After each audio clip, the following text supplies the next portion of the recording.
게 이재성이라고 하는 가수가 1980년대에 그 집 앞이라고 하는 노래를 작사 작곡했습니다.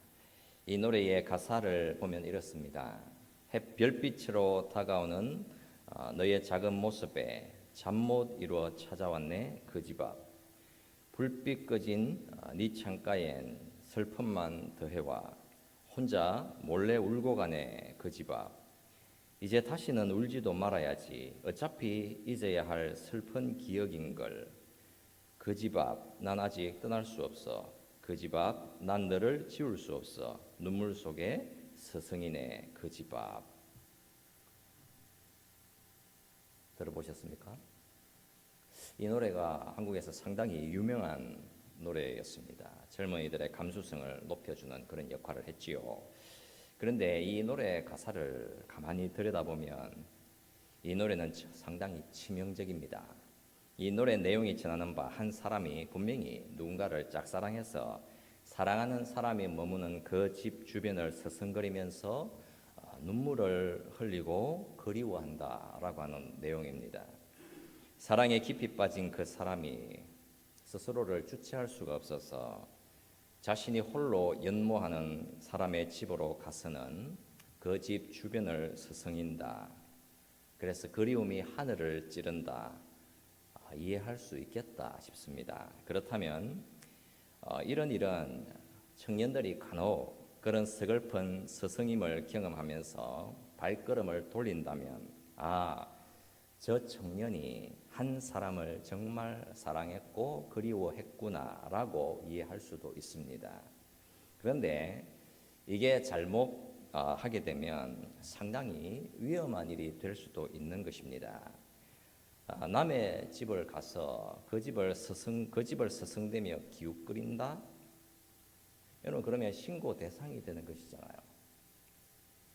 어느 낯선 사람이 서성댄다. 아니면 신고 들어갈 수 있는 것입니다. 인간의 마음이라고 하는 것은 치명적인 유혹 앞에 설 수가 있어서 그 유혹이 결국에는 그를 도살장으로 끌려가는 짐승들처럼 파멸 앞으로 데려다 놓게 되는 것입니다. 오늘 우리는 솔로몬 왕의 파멸을 만나시게 됩니다. 그의 마음이 머물러 있어야 할 지점을 놓쳐서는 안타깝게도 하나님께서 정해주신 그 경계선을 넘어가서 몰락하는 모습을 만나게 되는 것입니다. 이 말씀의 시작은 치명적인 폭로로 시작이 됩니다. 솔로몬 왕이 바로의 딸 외에 이방의 많은 여인을 사랑하였으니 라고 말씀을 합니다. 솔로몬 왕이 어떤 여인들을 사랑했습니까? 모압과 암몬과 에돔과 시돈과 헷 여인을 사랑했다라고 합니다.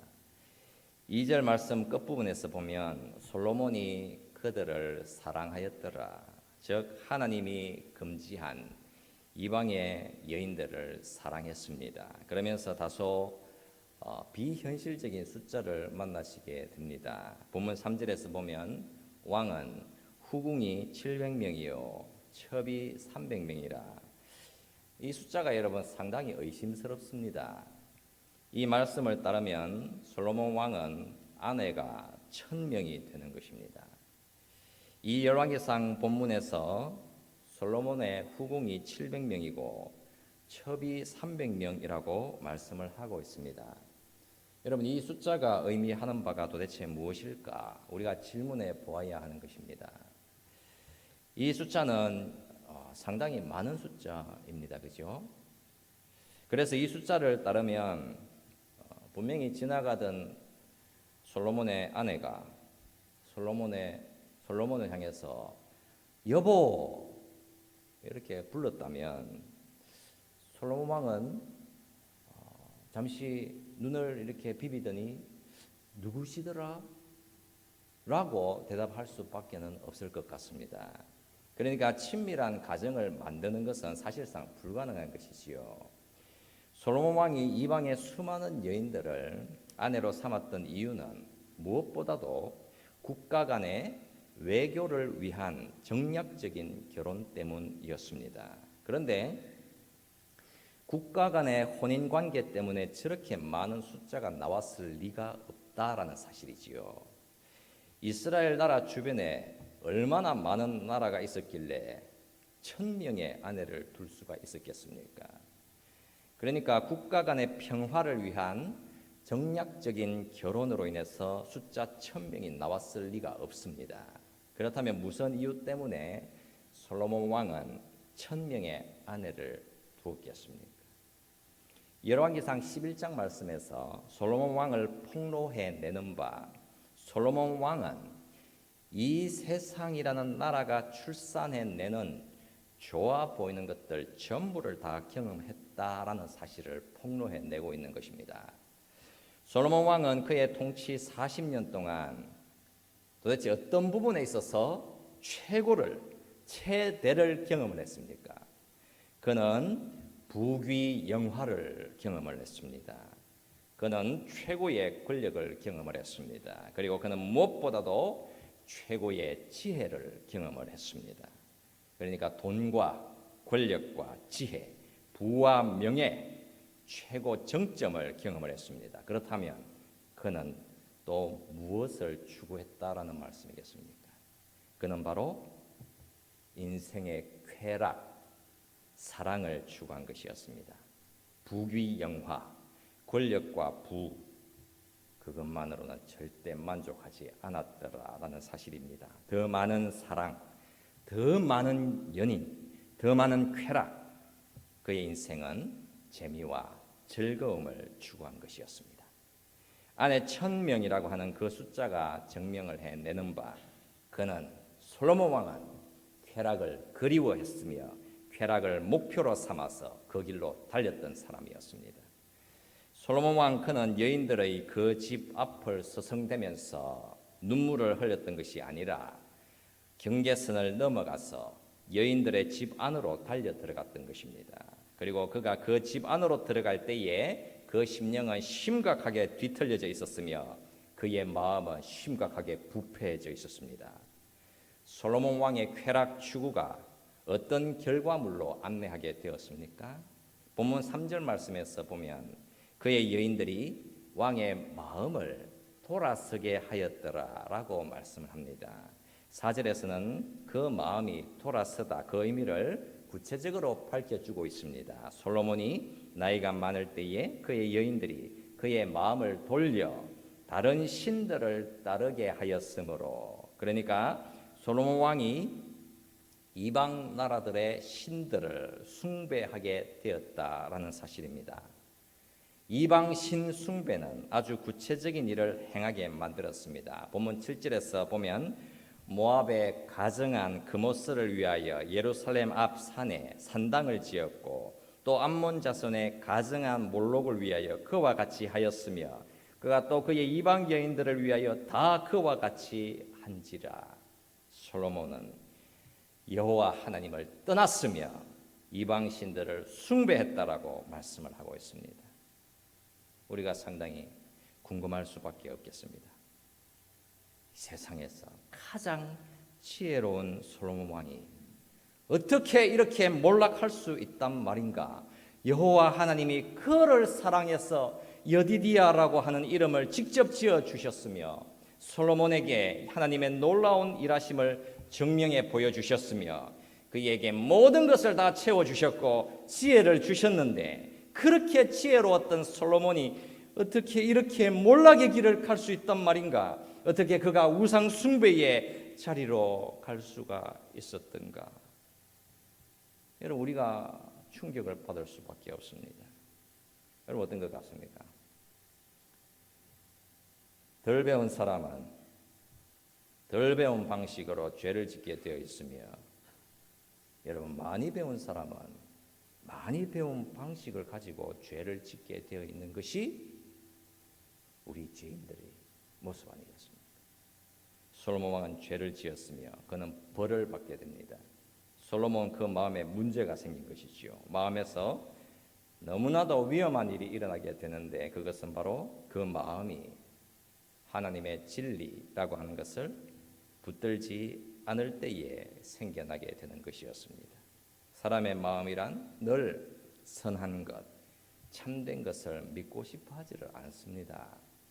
그의 마음의 본성인 것이지요. 특히 사람의 마음은 하나님이 우리를 사랑하신다, 그 사실을 별로 믿고 싶어 하지 않습니다.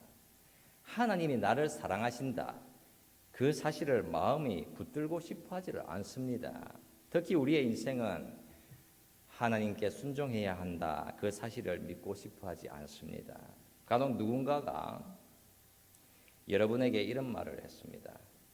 당신 참 못됐다. 여러분 어떤 것 같습니까? 그 말은 우리의 마음에 비수같이 꽂히게 되어 있습니다. 그러나 당신은 참 아름답습니다. 하나님이 당신을 사랑하십니다. 여러분 이런 말을 수십 번 해주어도 우리는 그 말을 잘 받아들이지 않습니다. 여러분 이상하지 않습니까? 마음은 유독 어떤 말에 대해서는 아주 신기하게 빠르게 반응을 하지만 어떤 말에 대해서는 아예 불신하여서 문을 닫습니다.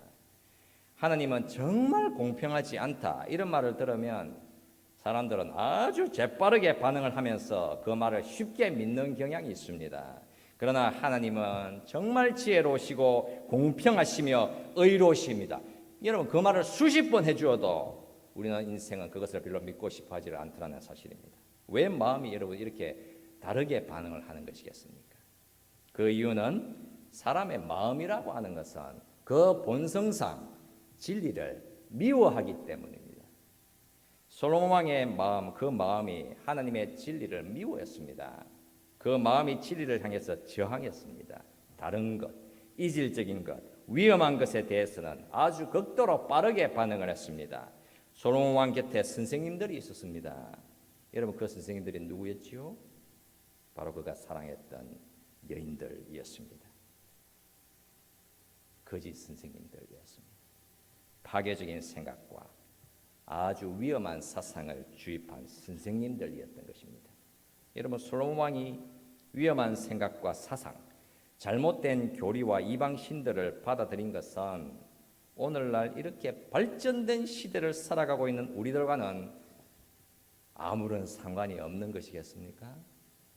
전혀 그렇지 않겠지요. 솔로몬의 마음이 이교를 받아들였습니다. 그러니까 그가 이단을 수용한 것입니다. 여러분 솔로몬 시대나 우리 시대나 아주 위험한 생각과 이단들은 어디에나 있습니다. 사람의 마음은 언제나 위험한 길을 걸어가게 되어 있는 것이지요. 성경이 우리에게 말씀하는 바가 있습니다. 사람이 무엇을 믿고 살든지 간에 이 우주에는 올바른 윤리가 있으며 언제나 바른 진리가 있다. 하나님의 진리가 있으며 그 진리로부터 올바른 삶과 윤리가 나온다라고 선포를 합니다. 그러나 오늘날에는 진리, 원리, 질서 이런 말은 점점 사라져가고 있으며 그 대신에 사람들이 너무나도 좋아하는 용어가 탄생을 했고 그게 강력하게 사람들을 끌어당기고 있습니다. 그 말이 바로 가치, 밸류, 가치라고 하는 말입니다. 사람들은 언제나 가치를 말하며 진리라는 말보다는 이제는 가치라고 하는 말을 가장 소중하게 생각하며 살아가고 있습니다. 여러분 성경에서는 진리를 말하지만 사람의 마음은 언제나 가치를 말합니다. 여러분 진리와 가치의 차이가 도대체 무엇이겠습니까? 솔로몬의 마음을 장악했던 것은 진리가 아니라 가치였습니다. 솔로몬은 진리를 외면하고 가치를 추구했습니다. 진리라고 하는 것은 발견되는 것이지만 가치라고 하는 것은 만드는 것입니다. 사람들은 가치를 소중하게 생각하고 그 가치를 극대화시키는 이유는 사람이 내가 직접 그 가치를 만들어내고 창출해낼 수 있기 때문이라고 생각합니다. 그래서 가치를 소중하게 여기는 마음은 이 세상의 모든 것이 전부가 다 상대적인 것이다라고 선언하게 되어 있습니다. 나에게는 나만의 가치, 당신에게는 당신만의 가치, 서로가 자신에게 맞는 가치를 추구하고 만들어가면 된다라고 하는 것입니다. 그러나 이미 만들어져 있고 이미 기반되어져 있고 이미 작정된 이미 정해진 진리라고 하는 것에 대해서는 거부감을 표하면서 그 진리로 나를 더 이상 옥죄지 말라라고 도전을 하게 되어 있는 것입니다. 그게 사람의 마음인 것이죠. 솔로몬 왕에게 가서 왕이시여, 지금 왕께서는 이미 100명의 아내를 맞이하셨으니까 이제는 더 이상은 안 됩니다. 왕이시여, 당신이 진리를 넘어가고 있습니다라고 했다면 솔로몬 왕은 대답을 해주는 것이지요. 이 세상 나라에서 지혜롭게 사는 길은 진리를 주장하면서 살아가는 길이 아니라 각자가 자신에게 어울리는 가치를 추구하면 그게 최선의 삶이다 라고 말입니다. 여러분, 오늘날 이 시대에서 절대적이고 궁극적인 진리가 있으니 그 진리를 따라서 살아야 합니다라고 하면 저와 여러분들은 다 조롱을 받게 되어 있는 것입니다. 어느 누가 감히 내 인생을 통제하려고 하는가? 어느 누구도 당신의 윤리와 당신의 가치, 당신의 진리를 나에게 강요할 수 없다라고 도전을 받게 되어 있는 것이지요. 내가 나를 만들어 나가겠다. 내가 가는 길이 진리다. 내가 가는 곳이 길이다. 여러분, 저마다 다들 내 인생은 내가 주인이 되어서 살아가고 있는 것입니다. 여러분, 하나님 없이, 그러니까 궁극적인 진리가 없이 사람들끼리 모여서 같이 모여서 함께 삶의 의미를 찾아 나가고, 하나님이 없이 함께 이기적인 욕망을 함께 제어해 나가고, 하나님 없이 자신을 부인하고 남을 위해서 희생정신으로 그렇게 살아갈 수가 있겠습니까? 가능한 것이 아니다라는 사실입니다. 하나님이 없이는 모든 인생이라고 하는 것은 전부가 다 이단과 이교와 우상 숭배에 빠지게 되어 있더라. 그게 성경이 말씀하는 진리입니다. 여러분, 사람의 마음은 어떤 방향으로 움직여 나가는 것이겠습니까? 사람의 마음은 내가 내 인생의 궁극적인 것으로 삼고 있는 것에 의해서 결정되게 되어 있습니다. 그러니까 내가 무엇을 믿고 있는가, 그 사실에 의해서 나의 인생이 정해지는 것입니다. 누군가가 이런 말을 했습니다. 나는 그렇게 종교적인 사람은 아닙니다. 내가 하나님을 믿고 있는지 잘 모릅니다. 여러분, 이게 어떤 상태겠습니까? 하나님이라는 분이 내 인생의 궁극적인 것은 절대로 아닙니다. 그 사실을 말해주고 있는 것입니다. 가령 내가 과거에 10년간 교회를 다녔다 그러면서 나는 왜 하나님을 믿어야 하는지 잘 모르겠다라고 한다면, 여러분, 그 상태가 어떤 상태인가? 그가 분명히 믿고 있는 자신만의 궁극적인 가치가 그를 장악하고 있는 상태인 것입니다. 분명히 자신이 의지하고 사는 자신만의 소중한 가치가 있기 때문인 것이지요. 솔로몬 왕이 1000명의 아내를 취하면서 이 상태가 뭐가 그렇게 큰 문제인가? 나는 왕이고 내가 그들을 먹여 살릴 수 있고 그들과 즐겁게 지낼 수 있는데 뭐가 문제인가? 라고 한다면 그 상태를 진단해 보니까 그것은 그냥 솔로몬 왕이 붙들고 살았던 가치의 문제가 아니라 진리의 문제가 잘못되어 있어서 궁극적인 진리인 하나님을 외면하면서 살게 된 아주 위험한 길이 그가 수많은 여인들을 사랑했던 것이다 라고 정말 분명하게 대답을 해주는 것입니다. 그의 위험한 삶, 여러분, 그것은 가치의 문제가 아니라 그의 마음이 진리를 미워하여 하나님이라는 분을 향해서 그냥 고개를 돌려버린 데 바로 거기에 문제가 있었던 것입니다. 여러분, 세상에는 언제나 두 종류의 사람이 있게 되는 것입니다. 하나는 경험적으로 나에게 의미가 있어야 내가 무언가를 신뢰하게 되는 사람입니다. 즉, 나에게 의미 있는 것으로 증명이 되어야 그것이 올바름이 되는 것입니다. 그러나 이와 전혀 다른 사람이 있습니다. 성경 말씀에서 이것은 바르고 저것은 악하다, 그 사실을 말씀해 주시는 하나님이 계시기 때문에 그 진리에 근거하여 내 인생을 산다라고 하는 사람이 있습니다.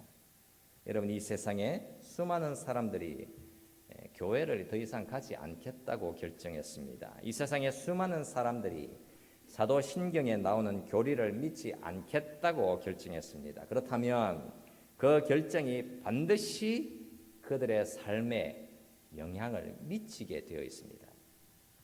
여러분, 우리의 결정들, 우리의 우선순위들, 우리의 소비 생활들, 이 모든 삶들은 반드시 내가 궁극적인 진리로 삼고 살아가는 그것에 의해서 움직이게 되어 있는 것입니다. 솔로몬 왕에게는 어떤 일이 일어난 것이지요?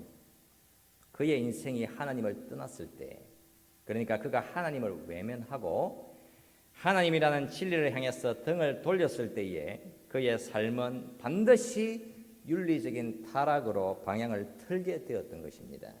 그 마음에 여호와 하나님이라는 진리가 희미해져 갔을 때에 이미 그의 마음은 쾌락과 여자에 대한 즐거움으로 차고 넘쳐나게 되었던 것입니다. 이제 이방의 아내들이 솔로몬 왕을 파괴시켜 나가기 시작했습니다. 우리는 반드시 그 사실을 우리 자신에게도 적용을 해서 물어야 하는 것이지요. 도대체 나는 무엇을 믿고 살아가는 것일까? 나는 어떤 것을 궁극적인 진리로 삼고 살아가고 있는 것일까? 만약에 그 진리가 잘못되어 있다거나 내가 믿고 있는 진리를 점검하지 않고 있다면 그 마음의 상태가 반드시 우리의 인생을 왜곡시키게 되어 있으며 내 마음이라고 하는 것은 정말 위험한 것에 의해서 흔들리게 되어 있는 것입니다. 우리의 감정과 우리의 정서, 우리의 행동은 내가 믿고 있는 진리가 무엇이냐에 따라서 결정되는 것입니다. 솔로몬 왕은 하나님이라는 진리를 버리고 세상이라는 가치를 마음에 새겼으며 그리하여 왜곡된 그의 마음은 탐욕이라고 하는 방향으로 길을 터버렸습니다. 탐욕이란 도대체 무엇인가? 탐욕이란 무언가에 대한 강렬한 갈망을 의미하는 것입니다. 그래서 탐욕이란 무언가를 내가 그냥 원한다, 그게 아니라 그 무언가를 중심으로 원한다는 것입니다. 나의 희망, 나의 인생의 행복을 그곳에 다 두었습니다라고 하는 의미인 것입니다. 사도 바울은 그 탐욕을 가리켜서 우상 숭배라고 했습니다. 솔로몬 왕의 삶을 보게 되면 곧바로 보이는 것이지요. 그는 여자라고 하는 것에 탐욕을 품었습니다. 그랬더니 그 여자들이 그 사람을 우상 숭배의 자리로 데려갔습니다. 솔로몬이 사랑의 탐욕을 품었다. 그러니까 솔로몬은 그의 참된 행복을 여자에게서 찾았다는 것입니다. 여러분, 이 세상에 어느 누구라 할지라도 욕심이 없는 사람이 있겠습니까? 이 세상에 여러분 탐욕이 없는 사람이 어디에 있겠습니까? 모든 사람들이 다 탐욕과 욕심이 있는 것입니다. 그러나 성경에서 경고하는 탐욕은 질서를 넘어간 과도한 탐심, 지나친 탐욕인 것입니다. 과도한 또는 지나친이라고 할 때에 여러분 그 의미가 무엇이겠습니까? 가령 어떤 사람이 나는 아이스크림을 사랑합니다 라고 했습니다. 또 그 사람이 나는 내 아내를 사랑합니다 라고 했습니다. 또 그 사람이 나는 하나님을 사랑합니다 라고 했습니다. 또 그 사람이 나는 돈을 사랑합니다 라고 했습니다. 어떻습니까 여러분? 이 세상 모든 만물, 그 모든 것 다 사랑을 받을 수 있다라는 사실입니다. 그 모든 것들이 사랑스럽다. 여러분 이게 좋은 것이거든요. 그 모든 것이 분명히 우리의 마음을 끌어당길 수 있는 것입니다. 그러나 어떻습니까? 그 모든 것이 다 똑같이 중요한 것은 절대로 아니다라는 사실입니다. 여러분, 중요한 것에도 순서가 있고 질서가 있더라는 사실이지요. 우리는 정말 많은 것, 다양한 것을 사랑할 수 있습니다. 무언가 정말 사랑할 만한 가치가 있는 것이겠지요. 그러나 성경이 무엇을 우리에게 경고를 하는 것입니까? 살아계신 우리 하나님, 우리에게 그의 독생자 예수 그리스도를 우리에게 주신 그 하나님은 우리 마음의 근본, 우리의 인생의 근원, 우리 인생의 뿌리가 되어야 한다라고 하는 것입니다. 우리의 마음은 그 어떤 것들보다 하나님을 더욱더 사랑해야 합니다. 우리의 마음에서 어떤 희망, 어떤 행복을 추구함에 있어서 그 하나님이라는 분보다 더 우위를 차지할 수 있는 것은 이 세상 그 어디에도 없어야 하는 것입니다. 내가 가장 중요하게 여기는 것, 나의 자기 이미지, 나의 안전, 나의 인생, 그 모든 것에서 가장 중요한 것은 하나님이신 것입니다. 내가 나의 인생을 가만히 놓고 보면 내가 정말 죄를 많이 지었다. 내가 범죄자다. 왜 그런가? 내가 하나님이 주신 법과 규칙들을 어겼는가? 내가 무슨 죄를 그렇게 크게 지었는가? 그 질문에 대해서 나는 사랑을 했는데 그 사랑이라고 하는 것이 정말 무질서한 사랑이었구나. 내가 분명히 소중하게 여긴 것이 있었는데 내가 소중하게 여기는 것을 내 인생의 궁극적인 것으로 여기고 살았으며 내 인생에서 가장 가치 있는 것으로 여기면서 살아왔다.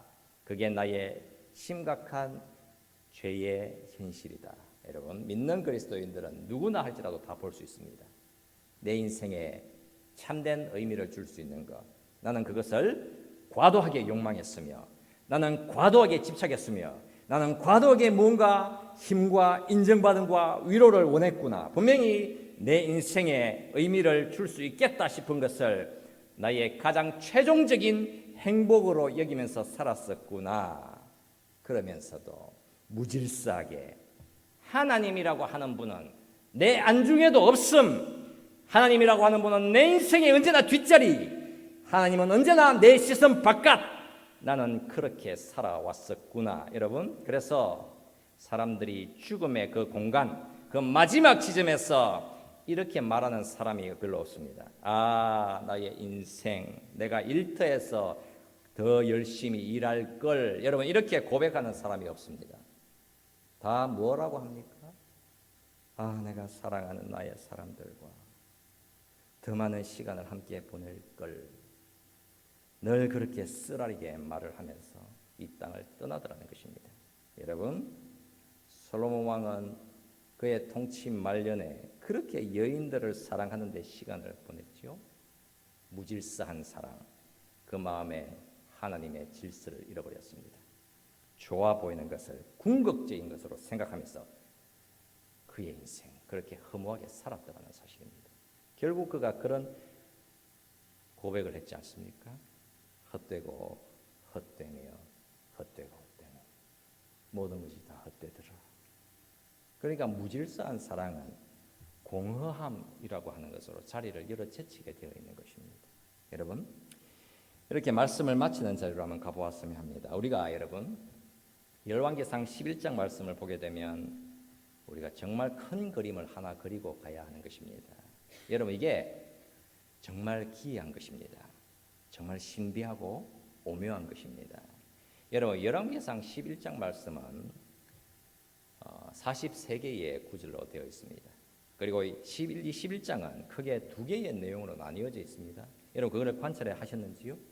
하나는 솔로몬 왕이 여호와 하나님을 떠나서 여인들을 사랑했고 우상 숭배에 빠졌다라고 하는 내용입니다. 그 내용이 1절 말씀부터 13절 말씀까지 나오고 있습니다. 그리고 14절 말씀부터 43절 끝까지에서는 그런 패역한 솔로몬을 처벌하기 위해서 3명의 사람을 하나님이 직접 준비하신다. 즉 솔로몬 왕을 심판하기 위한 하나님의 열심이 나오고 있습니다. 그 내용이 39절이나 됩니다. 그러니까 범죄한 솔로몬 왕을 공격하기 위한 하나님의 준비하심이 3배나 많은 양을 차지하고 있습니다. 여러분, 하나님이 솔로몬을 심판하시기 위해서 에돔 사람 하닷을 일으키시고 아람의 왕 르손을 일으키시고 솔로몬의 신하 여로보암을 일으키시게 됩니다.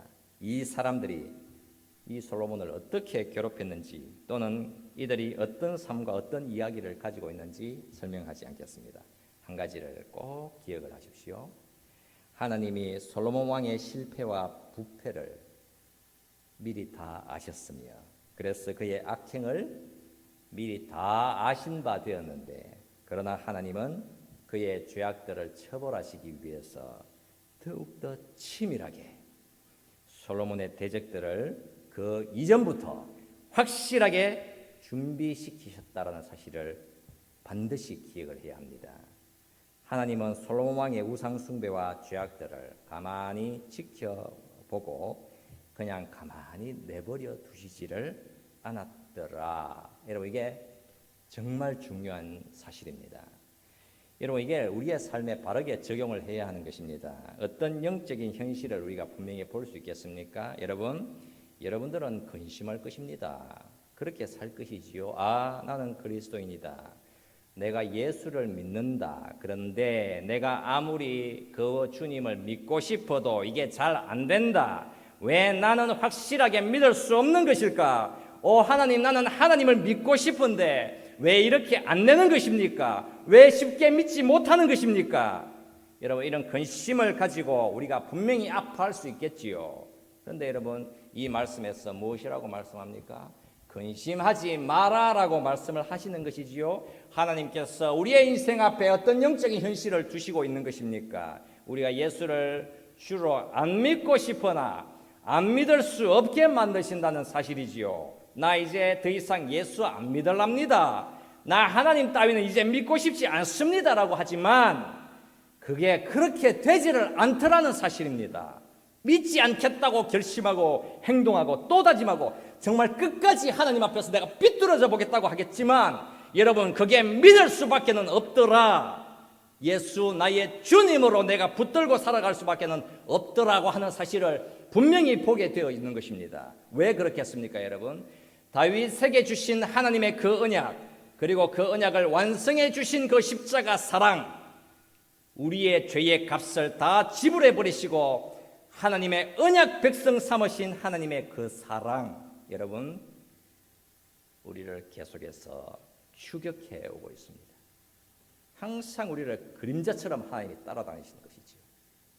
우리 곁에 상상할 수 없는 대적들을 하나님이 내 인생 곁에다 수도 없이 두시게 되어 있습니다.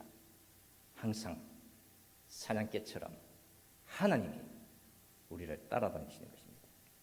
여러분, 이게 무엇입니까? 하나님의 열심인 것입니다. 여러분, 포기한 사람들은 그냥 가만히 내버려 두면 다 멸망하게 되어 있는 것입니다. 우리의 마음, 언제나 갈대 같은 우리의 위험한 마음들, 그러나 그 마음이 예수께 붙잡힌 바 되도록 하나님이 나의 삶을 흔들어 놓으시고 간섭해 오시는 것입니다. 여러분, 한번 막 가보십시오. 반드시 다시 돌아오게 되어 있습니다. 두 손, 두 발 다 들고 주님 앞으로 나오게 되어 있습니다. 이게 어떤 것입니까? 하나님은 살아계시고 하나님의 열심, 바로 하나님의 우리를 향하신 사랑 때문인 것입니다. 우리의 죄를 애통해하면서 오직 주 예수 그리스도만이 나의 죄를 용서하실 수 있음을 우리가 확신하여서 믿음 있음의 자리로 반드시 우리를 인도해 들어오시는 것입니다. 잠시 우리가 이 말씀을 기억하면서 같이 통성으로 같이 기도했으면 합니다. 솔로몬 왕의 죄악은 하나님이라는 진리를 떠나서 과도하게 무질서하게 욕망했던 삶이었습니다. 우리 안에는 올바른 진리로 인해서 질서와 분별력과 올바른 가치가 세워지기를 우리가 기도했으면 합니다. 하나님이 우리를 구원하시기 위해서 절대로 멈추지 않으시고 우리의 인생을 간섭해 들어오실 때에 여러분, 우리가 기쁨과 감사함으로 우리의 마음을 하나님께 드리시고 내 안에 내가 그렇게 붙들고 살았던 무질서한 욕망을 이 시간 우리가 회개하면서 이 땅에서 주께서 기뻐하시는 신실한 주의 백성으로 살아가게 해달라고 같이 통성으로 같이 기도하기 위해 나가도록 하겠습니다. 함께 기도하시겠습니다. 살아계신 우리 하나님 아버지, 이 말